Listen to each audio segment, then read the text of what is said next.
Hi, everybody. This is Jimmy, and you're reading with Jimmy. Today, we're doing a 10-minute breakdown of Guy de Maupassant's Boule de Suif, or Ball of Fat, subtitle, Sacrifice, Hypocrisy, and the Price of Virtue. Welcome, ladies and gentlemen. These are Jimmy's quick takes, 10 minutes on this story, so you come on down and read it with me.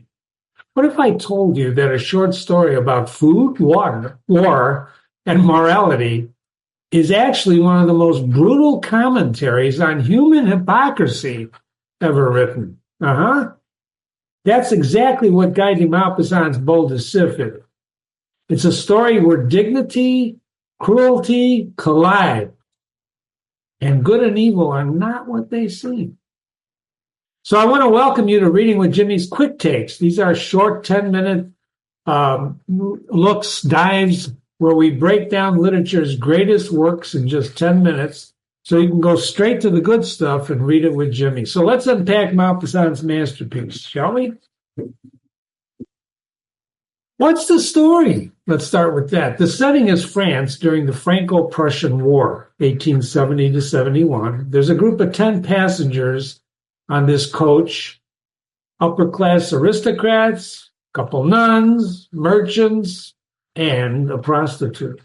And they're fleeing by stagecoach to escape the Prussian occupation. They got to get out of town. The main character is Elizabeth Rousset. She's nicknamed Boule de Suif, or Ball of Fat. She's a prostitute, but also the only one with food when they take off from the city to get out of the Prussians' way. She's the only one who had the foresight to take food, and when you read the story, you'll find out why. She's been on the heavy side, but she's the only one with generosity and the only one with true dignity. Why? Because she actually shares her food on the way out. She doesn't want to.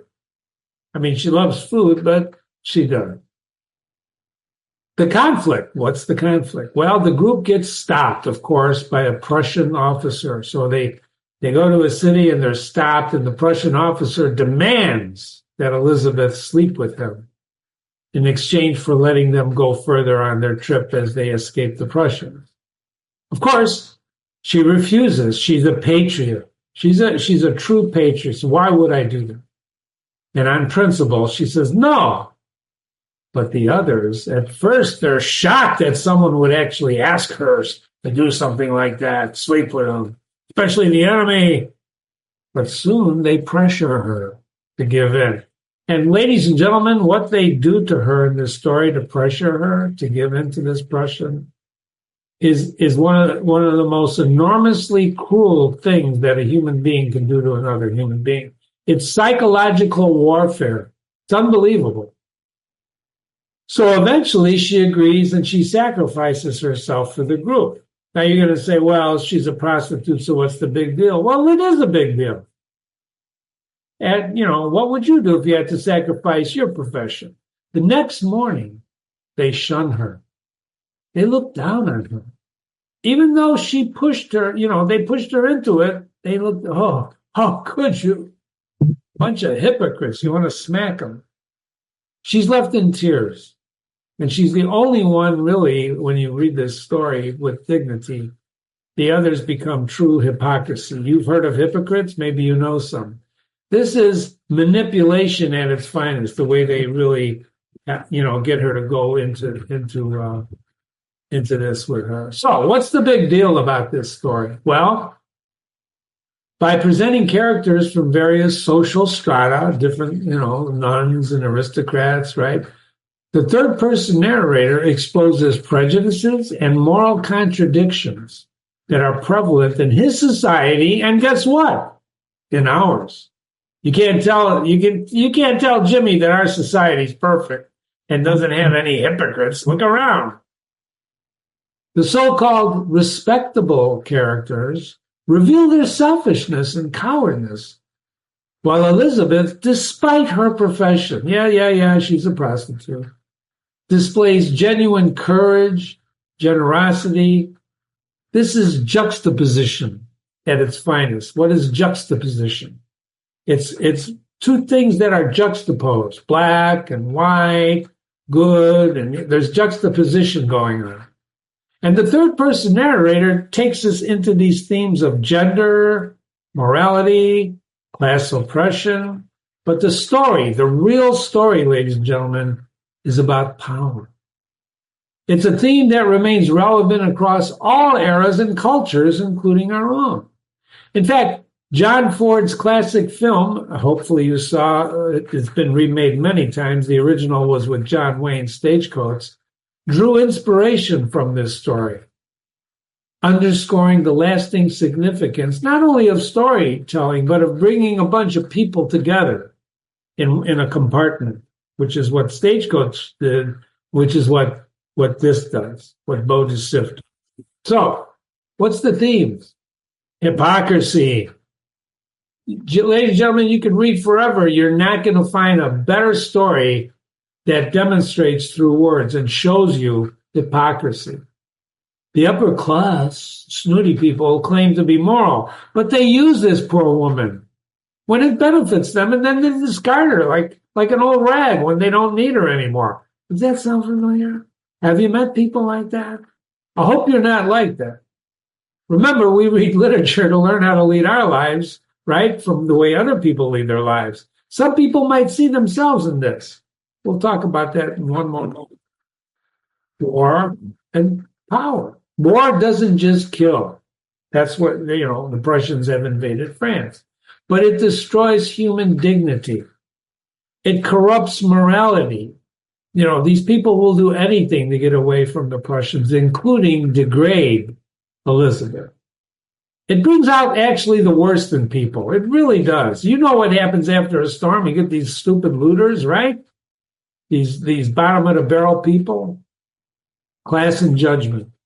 The so-called higher class passengers think that they're better than Elizabeth. But who actually shows honor and courage? Well, you're going to have to read with Jimmy to figure that out. And Maupassant tells a beautiful story. So the narrator is forcing us to ask, who really has dignity? And who's really corrupt? Now, the graphic here, the four horsemen of apocalypse, they're figures from the Bible, right? Conquest, war, famine, and death. That's what war is all about.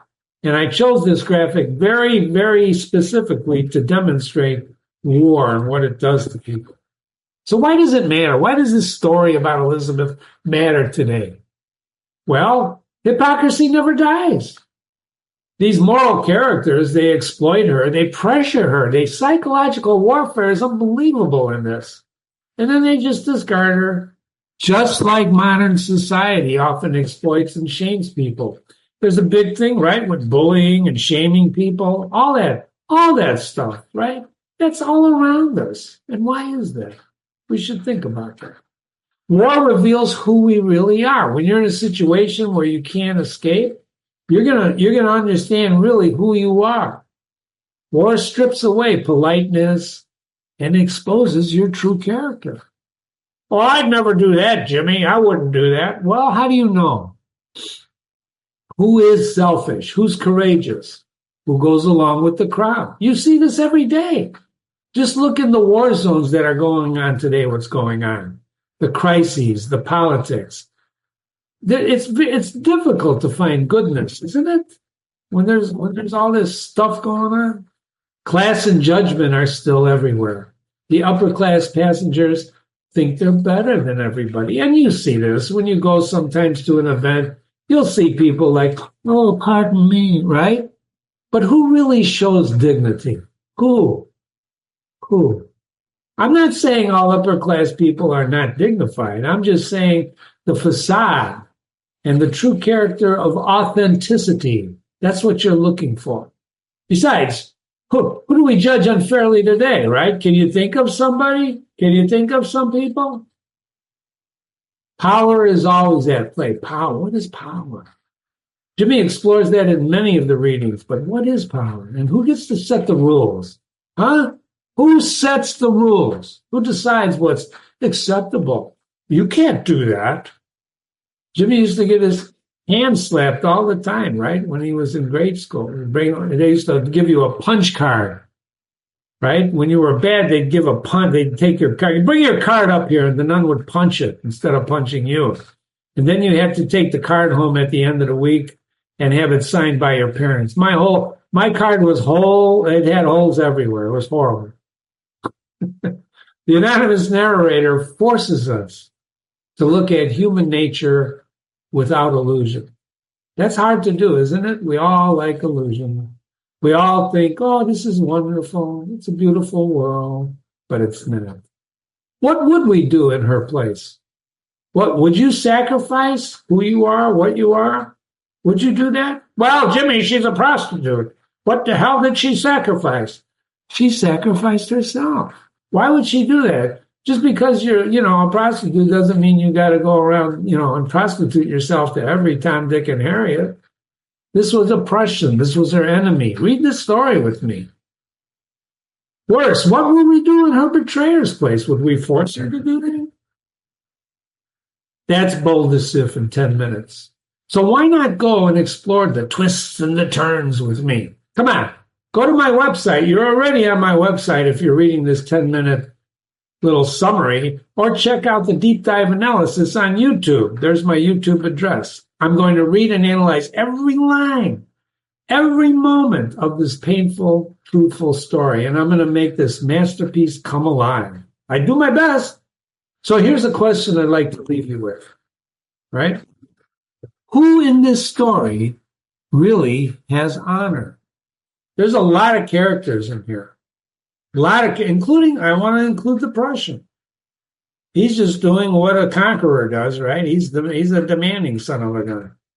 So who, when you read the story with Jimmy, really has honor? And what is honor? What's honor? If you have another classic you want broken down, let me know. Jimmy@readingwithjimmy.com is my email. Jimmy@readingwithjimmy.com. And thanks for listening. This was my summary of Boule de Suif, and I hope you read it with me on my website. By the way, this is what it looks like, right? You got these reading that's divided. It's divided into 4 parts. It's a short story, but it's a little long. So I divided it into 4 parts for you to read with me, and I read it with you. And then there's a complete analysis at the end of the story where I'm going to enhance your appreciation and understanding, and I'm going to dig in. That little QR code will take you right to the YouTube channel. And so don't forget to subscribe. Thanks again, and I hope you read Boule de Suif with me. It's a beautiful, beautiful story. I think you'll get a little verklempt at the end. Have a great day.